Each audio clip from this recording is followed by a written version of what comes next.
셰익스피어의 리어 왕에서 글로스터 백작은 에드가와 에드먼드라는 두 아들을 두었다. 사생아 에드먼드는 형 에드가를 아버지에게 무고해 집안에서 쫓겨나게 한다. 글로스터 백작은 에드먼드에게 배신당하고 정적에게 두 누나를 뽑힌 후에야 비로소 누가 자신을 도와줄 진짜 아들인지 깨닫는다. 역설적이게도 앞을 보지 못하게 되었을 때 비로소 사태의 진실을 알아보게 된 것이다. 광야에서 백작을 만난 리어 왕은 이렇게 말한다.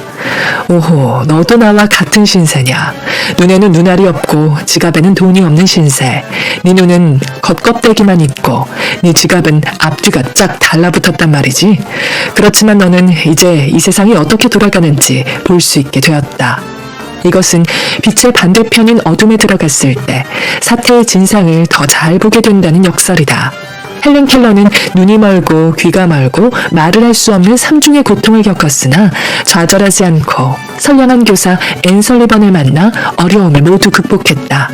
위기를 극복하기 전에는 아무런 기대도 없는 삶을 살았으나 눈을 뜨게 되고부터는 내일이 오기를 기대하는 마음으로 잠에 들었다고 한다.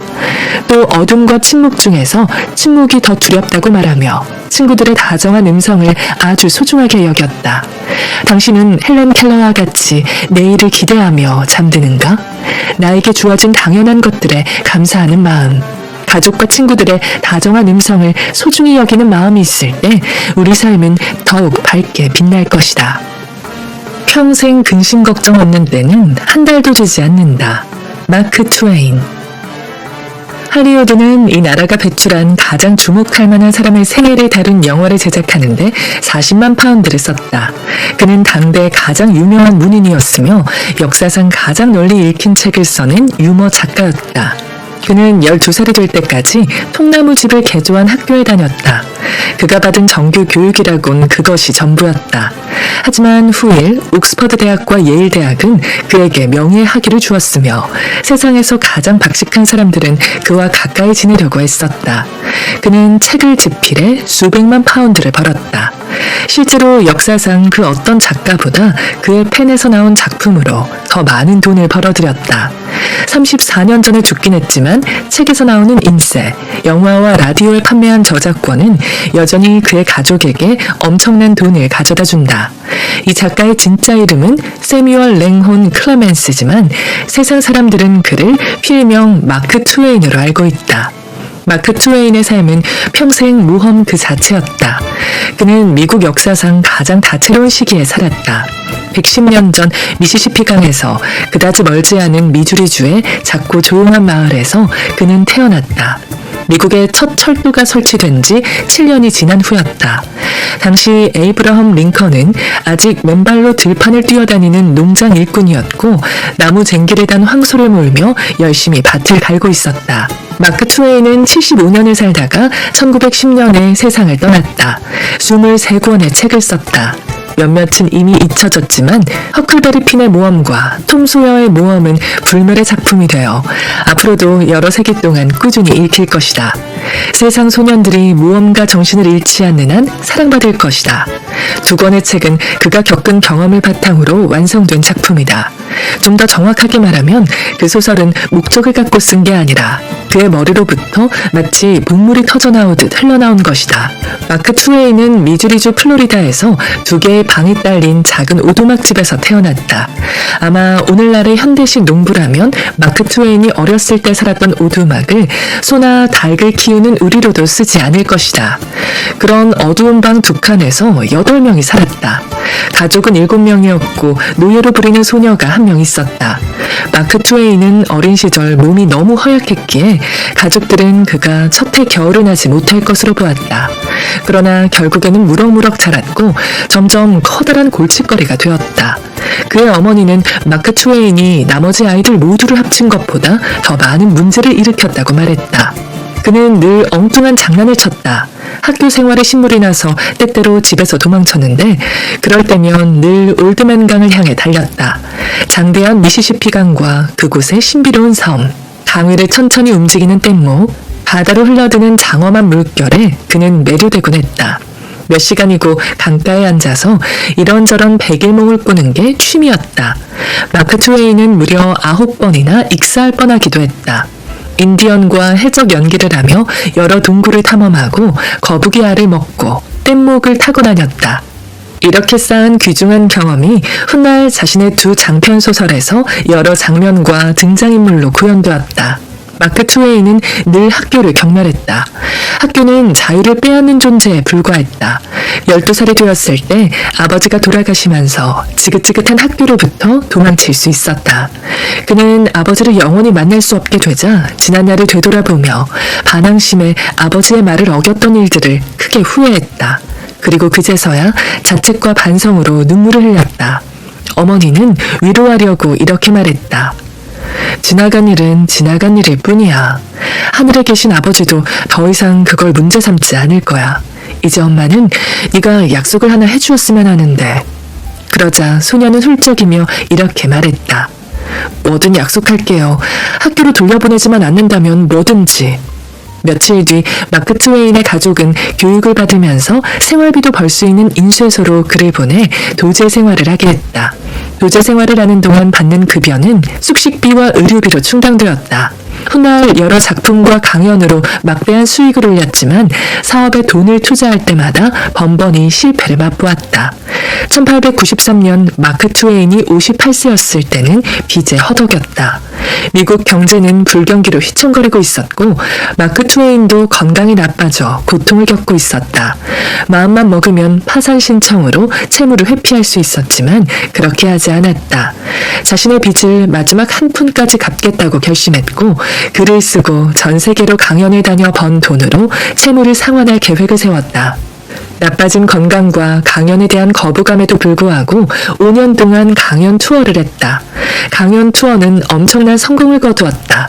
그의 강연을 듣기 위해 몰려드는 군중을 모두 수용할 수 있는 대형 강연장을 마련하는 것이 거의 불가능할 정도였다. 그리고 마침내 채무를 청산했을 때 마크 트웨인은 이런 글을 남겼다. 나는 다시 깊은 마음의 평안을 얻었다. 부담감은 전혀 없다. 다시 일은 즐거움이 되었다. 일을 해도 더 이상 노동으로 느껴지지 않았다. 마크 트웨인이 태어나던 1835년 밤하늘에는 헨리 혜성이 있었다. 헨리 혜성은 76년마다 지구 주변으로 돌아왔고 마크 트웨인은 다시 혜성을 볼 때까지 살고 싶었다. 그리고 실제로 그 별이 다시 지구 주변으로 돌아올 때까지 살았다. 헨리 혜성은 1910년 그가 숨을 거둔 날 다시 밤하늘에 나타나 반짝거렸다. 마크 트웨인은 마지막 부탁으로 둘째 딸 랭혼에게 평소 그가 무척 좋아했던 옛 스코틀랜드 노래를 불러달라고 했다. 다음은 마크 트웨인이 여러 해 전에 먼저 요절한 첫째 딸 수지의 묘비에 새긴 넋 줄의 시다. 과연 다정한 마크 트웨인을 사랑했던 국민들이 자신의 묘비에다 새기고 싶어 했을 만한 아름다운 시다. 따뜻한 여름 햇빛, 여기서 다정하게 빛난다. 따뜻한 남쪽 바람, 여기서 온화하게 불어온다. 내 위로 푸르른 잔디가 푹신하게 펼쳐져 있구나. 편히 쉬렴, 내 사랑, 편히, 아주 편히. 마크 트웨인은 미국의 대표적인 유머 작가로 명성이 높다. 또 미국인의 모험 정신을 아름답게 묘사한 두 편의 장편 소설 톰 소여의 모험과 허클베리 핀의 모험으로도 유명하다. 마크 트웨인은 이문에 밟지 않아 여러 번 투자에 실패했고 말년에는 채무에 허덕였다. 트웨인이 이와 같은 인생의 어려움을 극복할 수 있었던 것은 타고난 유머 감각 덕분이었다. 유머는 미국인의 삶에서 아주 중요한 요소로 인생의 기쁨과 슬픔을 절충시켜주는 뛰어난 윤활유다. 유머는 기본적으로 여유와 아량을 갖고 있어야 생기는 능력으로 마크 트웨인의 성공을 엿볼 수 있다. 인생에서 근심 걱정이 하나도 없는 순간은 정말로 얼마 되지 않는다. 8세기 스페인의 막강한 아랍 국가를 세운 칼리프 압달 라마는 평생을 통틀어서 근심 걱정 없이 자유로웠던 때는 불과 한 달도 채 되지 않았다고 말했다. 인생이 당신에게 신 레몬을 내어준다면 당신은 그 레몬을 가지고 달콤한 레몬수를 만들면 된다. 이것이 트웨인 유머의 정수였다. 인생은 당장 붙잡고 즐겨야 하는 것. 조지 버나드 쇼. 쇼의 삶은 대조적인 사건들로 가득하다. 이를테면 그는 고작 5년만 학교에 다녔을 뿐이다. 정규 교육이 부족한데도 당대 저명한 작가가 되었고 작가가 받을 수 있는 가장 큰 영예인 노벨 문학상도 받았다. 이 상에는 7,000파운드의 상금도 있었지만 쇼는 돈이나 영예는 불필요한 것이라고 생각해 상금 받기를 거부했다.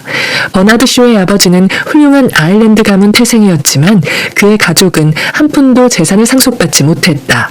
애당초 아버지와 어머니의 결혼을 고모가 반대했었기 때문이다. 집안의 재정 상황은 무척 열악해 버나드는 15일 때 일을 하러 가야 했다. 취업 첫 해에 점원으로 일하면서 1파운드도 안 되는 월급을 받았다. 16부터 20이 될 때까지 집안 사정은 나아지지 않았다.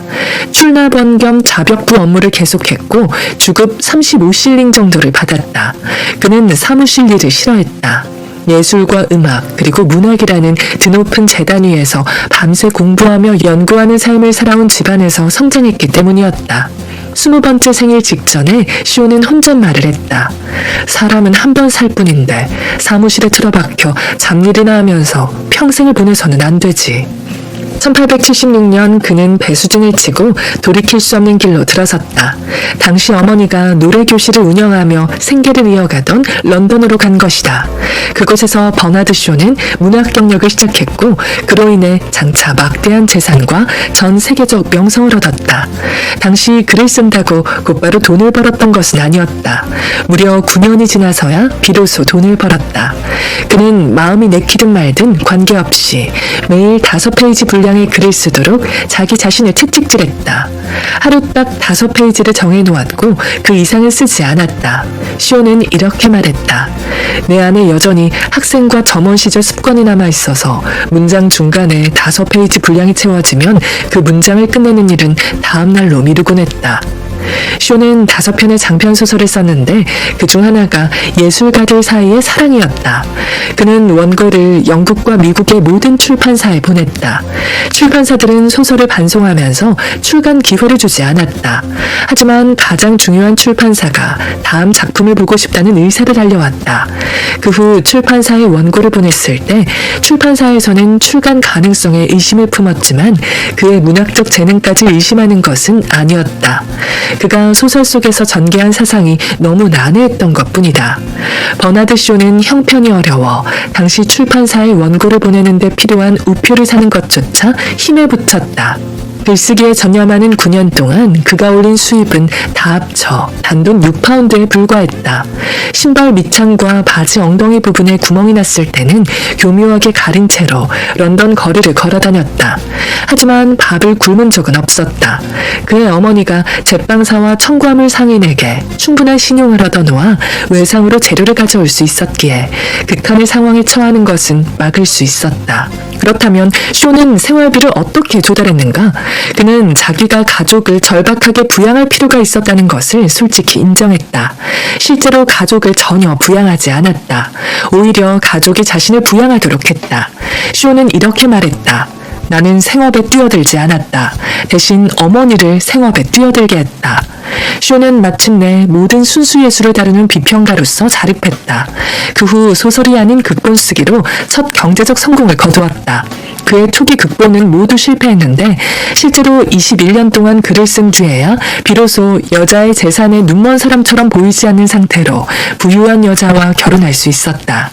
버나드 쇼는 대규모 군중 앞에서 혼인법, 종교, 민주주의의 진부한 문구, 그리고 인류가 소중히 여기는 전통을 맹렬히 비난했다. 그런 사람이 수줍음, 소심함, 그리고 열등감으로 괴로워했다는 말은 믿을 수 없는 소리다. 하지만 그는 평소 소심한 성격 때문에 극도로 괴로워했다. 예를 들어 어렸을 때 런던 템스 강둑에 사는 친구들을 보러 갈 때마다 어떻게 행동하고 무엇을 느꼈는지 버나드 쇼의 말을 직접 인용해보겠다. 나는 수줍음이 많아 늘 괴롭고 힘들었다. 때로는 감히 문을 두들길 용기가 없어서 20분 정도를 뚝에서 이리저리 방황해야 했다. 나는 이 세상에서 뭐라도 하려면 이런 식으로 나를 내버려둬선 안 된다는 사실을 본능적으로 깨달았다. 만약 그 깨달음이 없었더라면 도망치는 게 이렇게 쉬운 일인데 뭐하러 스스로 이렇게 고통을 주는 거지? 하면서 모든 걸 포기하고 서둘러 집으로 돌아갔을 것이다. 그 후 사회생활을 할 때 그가 보여주어야 하는 행동거지에 무척 신경을 썼고 대형 박물관 도서관에서 예절에 관한 모든 책을 샅샅이 찾아 읽었다. 그중 유일하게 도움이 되었던 책은 상류사회의 예절과 분위기였다. 마침내 그는 소심함과 두려움을 정복하는 가장 빠르고 확실한 방법을 발견했다. 공개적으로 연설하는 법을 배우고 토론회에 가입하는 것이었다. 토론회에서 처음 몇 번 연설하고 난 뒤 우연히 남들에게 강한 자신감을 지녔다는 인상을 주어 다음 모임에서 의장을 맡아달라는 요청까지 받았다. 하지만 실상은 손이 덜덜 떨릴 정도로 긴장해서 의사록에 서명을 할 수 없을 정도였다. 원고가 없으면 한마디도 말할 수 없었고 설령 원고가 있다 하더라도 제대로 읽지 못했다. 그럼에도 불구하고 아무도 그의 난처한 상황을 눈치채지 못하고 항상 그의 말에 귀를 기울였다. 소심한 성격을 극복하겠다는 결의가 무척 강했던 터라 그는 일부러 공공토론이라면 모두 참석했고 늘 벌떡 일어나서 논쟁에 적극적으로 임했다. 그렇다. 비유하자면 버나드 쇼는 이제 온몸에 불이 붙은 상태였다. 확신과 이상의 불길이었다. 수줍음, 소심함, 그런 것은 더 이상 존재하지 않았다. 예전의 모습은 전부 사라졌다. 쇼는 책을 발견했고 개혁운동가의 열정에 불탔으며 과거의 자신에 대해선 깡그리 잊었다. 사회의 대의 이외에 다른 것은 중요하지 않았다. 쇼는 12년 동안 거의 매일 저녁 거리 모퉁이나 공회당, 심지어 영국과 스코틀랜드 전역의 교회에서 사회주의를 전파하고 야유를 퍼붓는 사람들과 논쟁하고 믿지 않으려고 하는 사람의 모욕을 견디며 당대 가장 훌륭한 연사이자 토론가로 변모해 나갔다. 쇼는 1856년에 태어났지만 여전히 너무 바빠 죽음을 생각할 시간이 없다고 단언한다. 나는 삶을 그 자체로 누리고 있다. 삶은 내게 잠깐 타는 양초가 아니다. 오히려 눈부신 횃불로 당장 내가 붙잡고 즐겨야 하는 것이다. 나는 후대에 그 횃불을 넘겨주기 전까지 최대한 그것을 밝게 타오르게 하고 싶다. 쇼는 사람은 가능한 한 오래 살아야 자신의 신념을 구체적으로 실현할 수 있다는 철학 아래 100세를 살 것처럼 인생 계획을 세웠고 그것을 직접 실천했다. 94세까지 살았으니 말과 행동이 일치된 삶이었다. 그저 인생이 주어졌으니 살아간 것이 아니라 인생을 당장 붙잡고 즐겨야 하는 것으로 여기며 살았다. 우물쭈물하다가 내 이럴 줄 알았지 라는 우역으로 널리 알려진 쇼의 묘비명은 제대로 번역하면 이것이다. 오래 버티면 내 이런 일이 생길 줄 알았지. 삶을 그 자체로 누리며 유머와 풍자, 위치를 잃지 않았던 쇼의 태도가 인상 깊다. 단순한 기쁨을 얼마나 느끼고 있는가. 오늘날 헐리우드에서 가장 인기 있는 스타 중 한 사람은 크고 붉은 코에 돌출된 눈, 그리고 정수리에 머리카락이 하나도 없는 다정한 대머리 신사다.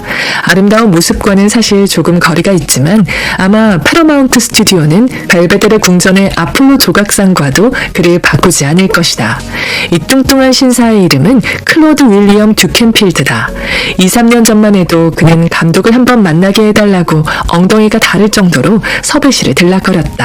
그는 지난 10년 동안 지그펠트 폴리스 극단에서 스타였으며 지난 20년 동안 영화계에서도 활발한 활동을 펼쳤다. 하지만 곧 빈털터리가 되었고 기회만 준다면 무급으로라도 시나리오를 쓰고 연기하고 연출까지 하겠다고 애원할 정도가 되었다. 그는 큰 소리를 내기도 하고 간청하고 감언이설도 했다. 하지만 상대방의 답은 늘 같았다. 안 됩니다. 절대 안 된다고요. 그러나 영화 데이비드 코퍼필드의 제작이 끝났을 때 클로드 윌리엄 듀켄필드는 단 열흘간 일한 대가로 거금 10,000파운드 수표를 받아서 현금으로 바꾸었다. 하루에 1,000파운드, 1분당 2파운드를 번 것이다. 그는 할리우드에서 연기하면서 미국을 통치하는 대통령보다 25배나 많은 1급을 받았다. 번쩍이는 백색광 네온사인에서 자기 이름이 등장하는 것은 그에게 새로운 일도 아니다. 다른 한편으로 하수구에 처박힐 정도로 아주 가난하게 살아가는 것도 그에게 새로운 일이 아니었다. 한때 그는 4년 내내 안락한 침대에서 자지 못했다. 공원 벤치와 포장용 박스가 그의 침대였고 심지어 움푹 픈 구덩이를 건물 바닥재로 덮고 그 안에서 자기도 했다. 그는 오늘날까지 삶에서 가장 전율했던 호사는 밤에 갓 세탁한 이불을 덮고 길게 발을 뻗고 자는 것이라고 말했다. 집을 떠난 날부터 16살까지 그는 잡종견 새끼처럼 이리저리 굴러다니는 노숙자였다. 몸을 웅크릴 수 있는 구석이라면 어디서든 찾고 동냥하고 훔친 음식이 무엇이든 먹었다. 그는 잘 사는 집의 현관에서 수도 없이 우유병을 훔쳤기에 오늘날에도 경비견을 보면 몸서리친다. 한때 그는 물에 빠진 척하면서 호객행위를 했다. 바닷물 속으로 일부러 걸어 들어가 물에 빠져 허우적거리는 흉내를 내면서 도와달라고 크게 소리친 것이다. 그러면 사람들이 자연스럽게 몰려오는데 그때 자신이 어떻게 구조되는지 지켜보도록 했다. 필즈가 숨도 제대로 못 쉬고 푹푹거리며 어떻게든 숨을 쉬려고 애쓰는 동안 그의 친구들은 구경꾼들에게 핫도그와 아이스크림을 열심히 팔았다. 많게는 하루에 4-5번 물에 빠지는 연기를 하기도 했다. 그는 일일이 다 셀 수 없을 정도로 많이 체포되었다. 만약 오늘날에도 예전과 같은 일을 한다면 미리 표시해둔 카드팩에서 에이스를 뽑는 것보다 더 빠른 속도로 감옥에 가게 될 것이라고 자주했다. 얼음 배달 마차에서 일하던 동안에는 매일 새벽 4시에 일어났다. 일하는 내내 저글링을 연습했고 공중에 던질 만한 물건이 없으면 작은 얼음 조각이나 말을 먹일 옥수수대를 가지고 저글링을 했다. 그렇게 2년 동안 연습한 뒤 그는 저글러를 찾는 신문 구인 광고를 보고 지원에 취직했다. 주급은 1파운드였지만 탐욕스러운 매니저에게 수수료로 주당 6실링을 지급해야 했다. 그는 돈을 아끼고자 분장실에서 자면서 한 조각에 2.5펜스 하는 파이를 먹고 살았다. 급여도 제대로 못 받고 일만 해야 하는 계절을 3번 보냈다. 물론 그는 주급을 받아야 했지만 늘 무언가 잘못되어 받지 못했다.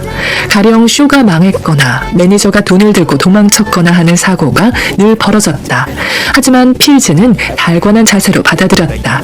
적어도 하루에 3번은 먹고 침대에서 잤지 않냐는 것이었다. 여태껏 많은 일을 겪다 보니 인생은 늘 그렇게 흘러가는 것이라 느꼈다. 오늘날 그는 헐리우드의 훌륭한 저택을 소유하고 있고 50개의 모자가 천장에 걸린 개인 옷방이 있다. 사람들은 40년간 다듬어서 원숙해진 그의 태평하고 익살스러운 쇼를 보러 미국 전역의 극장 밖에서 긴 줄을 선다. 그는 이제 갓 세탁한 새 이불을 덮고 매일 밤 잠에 든다. 그는 이렇게 말한다. 요새 이불을 덮을 때마다 웃습니다. 침대에 들어가 다리를 쭉 뻗는 건 그야말로 하나의 센세이셔널한 일이죠. 필즈의 인생에서 한 가지 눈여겨볼 대목은 지난 40년 동안 시간과 공간만 있으면 자신의 주특기인 저글링을 단 하루도 빼놓지 않고 연습했다는 것이다. 세상 모든 일의 성공은 연습이 결정한다. 신체의 근육을 단련하려면 하루도 빼놓지 않고 바벨을 들어야 하고 글을 잘 쓰려면 하루도 쉬지 않고 단 한 문장이라도 글을 써야 하며 사업을 잘하려면 돈이 오가는 상황을 날마다 관찰하면서 예리한 안목을 길러야 한다. 필즈의 또 다른 특징은 아무리 실패와 좌절을 겪었어도 그에 대해 분노하거나 절망하지 않고 주변에서 벌어지는 작은 일에 감사할 줄 알았다는 것이다. 그는 사소하고 평범한 일상에도 고마워하면서 인생은 살만하다고 생각했다. 깨끗이 세탁한 이불을 덮고 자는 것이 얼마나 멋진 일인가 하고 감탄할 줄 알았다. 온갖 고생을 다 겪은 사람의 단순한 기쁨이 잘 묻어난다. 필즈의 이런 태도는 거센 비바람이 지나간 후에 평온한 바다를 연상케 한다. 옥수수는 밤중에 키가 자라고 사람은 시련을 겪은 후에야 인생의 즐거움을 제대로 알게 된다고 하지 않던가. 아침잠에도 깨어날 때마다 오늘 또 좋은 하루가 시작되었구나. 오늘은 또 어떤 감사할 만한 일이 벌어질까. 오늘도 어제처럼 늘